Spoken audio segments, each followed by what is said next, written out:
Welcome to hallmark properties and constructions అండి.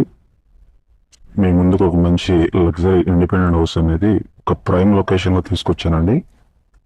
Vijayawada city limits Benz సర్కిల్కి ఎగ్జాక్ట్గా 2 kilometre డిస్టెన్స్లో ఉంటామండి. ఈ ప్రాజెక్టు వెస్ట్ ఫేస్లో ఉంటుందండి. 135 గజాల్లో గ్రౌండ్ ఫస్ట్ సెకండ్ అండి. డబుల్ బెడ్రూమ్ ఫ్లాట్స్ అండి. ఇవి ground double, first double, second కూడా డబుల్ అండి. టోటల్ బిల్డింగ్ ప్లాన్ ఉందండి. వెస్ట్ ఫేస్ రోడ్ వచ్చేసి 30 ఫీట్ రోడ్ అండి. లొకేషన్ వచ్చేసి మనకి పడమట బస్ స్టాండ్కి చాలా దగ్గరలో ఉంటామండి. పడమట బస్ స్టాండ్కి చాలా నియర్ బై అండి. ఎగ్జాక్ట్గా 1 km డిస్టెన్స్లో ఉంటామండి. మంచి ప్రైమ్ లొకేషను. ఇక్కడ గవర్నమెంట్ వాల్యూ వచ్చేసి నియర్లీ ఒక 45 నుంచి 50 వేలు గవర్నమెంట్ వాల్యూ ఉందండి గజం వచ్చి. ఇది టోటల్ ల్యాండ్ వచ్చేసి 135 గజాల్లో కన్స్ట్రక్షన్ చేశారండి.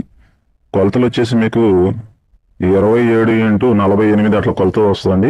135 గజాలు. ప్రజెంట్ రెంట్ వచ్చేసి ఒక 30,000 వరకు రెంట్ వస్తుందండి. మొత్తం రెంట్లకి ఇచ్చారు. టోటల్ బిల్డింగ్ ఉందండి, ప్లాన్ ఉందండి. మీకు లోన్ వస్తుంది బ్యాంకులో. సో లొకేషన్ పడమట లొకేషన్ అండి. బస్ స్టాండ్కి చాలా వాకబుల్ డిస్టెన్స్లో ఉంటుంది సైట్ బిల్డింగ్. ఇది మంచి ప్రైమ్ లొకేషన్లో ఉన్నారు. సో మనం అవుట్ రైట్ కొన్నటువంటి టోటల్ బిల్డింగ్ అయితే ఇదండి. కార్ పార్కింగ్ అయితే లేదండి, ఓన్లీ బైక్ పార్కింగ్.